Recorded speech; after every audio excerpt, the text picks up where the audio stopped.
The boy hadn't eaten enough yet. He wanted to take what his father had left over to eat. However, his father snatched it away directly and warned the boy seriously that he was never allowed to eat his things in the future. This man suddenly took a box of eggs and threw them at the window of someone else's house. Before leaving, he didn't forget to smash the eggs onto the person's Lamborghini. John was a hardworking window cleaner. He raised the boy all by himself. Although life wasn't wealthy, the relationship between father and son was full of warmth. However, fate played a cruel joke on this father and son. John was diagnosed with an infectious disease, which was contagious. That's why John reprimanded the boy so harshly. Even though the boy felt very aggrieved and thought his father was stingy, John just sighed and remained silent. In fact, this was John's way of protecting the boy on this day. While John was working, because his condition was getting worse and worse, he closed his eyes and took a rest for a while. However, the rich man thought that John was being lazy. The rich man kept finding faults with John. The rich man looked down on John for the sake of making a living. John had no choice but to endure the humiliation and continue cleaning the glass. The rich man kept despising John in his words, deducted half of John's wages, and fired John completely. John went to the hospital. The doctor told John that he only had a few months left to live.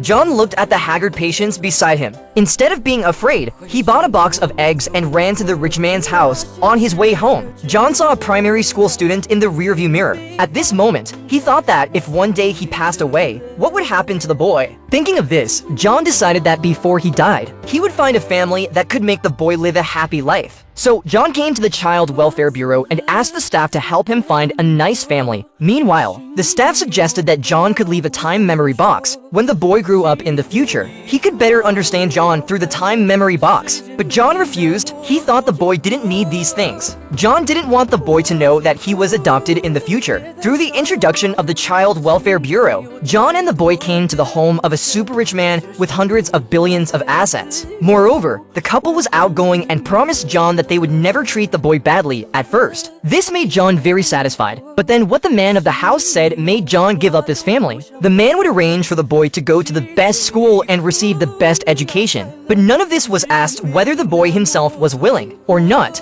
John thought that their desire for control was very strong. If the boy lived in such a family, he would lose his original freedom. Then they came to the second family. The man of this family hated dogs very much. But John explained that the boy liked puppies very much. And then what the woman said next made John even more certain that he wouldn't let them adopt the boy, because although this couple was willing to adopt a child, they were still trying in vitro fertilization. They still longed to have a child of their own. This also meant that the boy might be abandoned again in the future. There wasn't much time left for John, but he still hadn't found a satisfactory new home for the boy. John became more and more anxious. The Child Welfare Bureau couldn't do anything either. Because of his special situation, the Child Welfare Bureau had already taken special measures. Having no choice, John had to continue taking the boy to meet other couples. And this couple just wanted to adopt a child because they were afraid of having their own children and liked challenges. They just thought that adoption was a new journey and a new challenge. John thought that if this couple lost interest in the boy, then the boy would be forgotten by them. The woman mentioned the boy's mother, which made John very uncomfortable, because the boy's mother had abandoned them since he was a child. John had also thought about handing the boy over to his mother to take care of, but he was afraid that the boy would be abandoned again. During the conversation, the boy kept looking at the doll on the table. The man noticed the boy's gaze and handed the doll to the boy. The man also deliberately ridiculed John for being an orphan in his words. Obviously, he looked down on orphans. After the meeting, the woman kept asking the man to take the doll back from the boy. Finally, the boy returned the doll to the man. Obviously, this family wasn't the new home that John wanted for the boy. On the way back, the boy asked John, "What is adoption?" John couldn't believe that the boy would ask such a question. He really wanted to say, "Dad is dying soon, and adoption means sending you to someone else." But he told the boy, "It means that mom and dad can't take care of you anymore and you need to live with new parents." The boy seemed to realize that he might be adopted soon. So he said that he didn't want to be adopted, afraid of embarrassing John. The boy then ran to the front and came to the park. In the park, John still accompanied the boy to play and ate ice cream together. However, when John saw that other fathers could accompany their children as they grew up, his mood became complicated. John didn't know how to tell the boy that he was about to leave this world soon. Suddenly, the boy found a motionless beetle in the park. John told the boy that the beetle was dead. The boy innocently asked John what death was and why the beetle couldn't he move. John took this opportunity to explain to the boy that death wasn't the end of everything. Instead, it existed in another way, like nutrients entering fruits. And he told the boy that all living things in this world would die. The boy asked John, "Will we die too?" John said yes. The boy seemed to understand what death was. When having breakfast, the boy found that John could hardly hold a drink that he himself could easily pick up. John's hands were shaking as if the drink was very heavy when he held it with both hands. The boy felt very strange, but looking at John's solemn expression, the boy didn't dare to ask, so the boy started to lose his temper with John. Forced by the situation, John had no choice but to tell the boy about it. John said that he would be like the beetle and couldn't move anymore, but he would still be able to hear what the boy said. He just would accompany the boy in another way. He told the boy that although his body would leave, his soul and love would always be with him. The boy showed his understanding and support. He wasn't angry or dissatisfied because of his father's decision. So the boy began to learn to do housework and stayed with John whenever he had time. When he saw John lying on the sofa and falling asleep,